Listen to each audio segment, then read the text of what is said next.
తెలంగాణలో రెండో అతిపెద్ద జాతరగా పేరొందిన పెద్దగట్టు సంబరం వైభవంగా ప్రారంభమైంది. గొల్లగట్టు జాతర అనేది మాకు ఒక యాదవులకి సంబంధించినది ఫెస్టివల్. మేము చిన్నప్పటి నుంచి జరుపుకుంటున్నాము. మాకు అనేక కోరికలన్నీ జరుగుతున్నాయి. మా కుల దేవత లింగమంతుల స్వామి. మాకు చాలా ఆనందంగా ఉంది మాకు ఈ ఫెస్టివల్ జరుగుతుంది.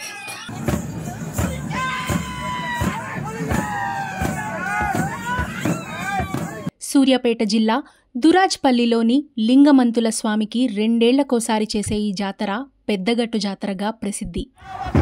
కేసారం నుంచి యాదవ కులస్తులు కాలినడకన దేవరపెట్టెను, కాసింపేట నుంచి పసిడికుండను పెద్దగట్టుకు చేర్చి ఆదివారం అర్ధరాత్రి లాంఛనంగా సంబరాలను ప్రారంభించారు. స్వామివారి నామస్మరణ చేస్తూ గంపలతో ప్రదక్షిణలు చేసి బోనాలు సమర్పించారు. మాజీ మంత్రి సూర్యాపేట ఎమ్మెల్యే జగదీష్ రెడ్డి, ఏఐసిసి సభ్యుడు రామ్రెడ్డి సర్వోత్తం రెడ్డి పట్టు వస్త్రాలు సమర్పించగా పర్యాటక అభివృద్ధి శాఖ చైర్మన్ పటేల్ రమేష్ రెడ్డి ప్రత్యేక పూజలు నిర్వహించారు.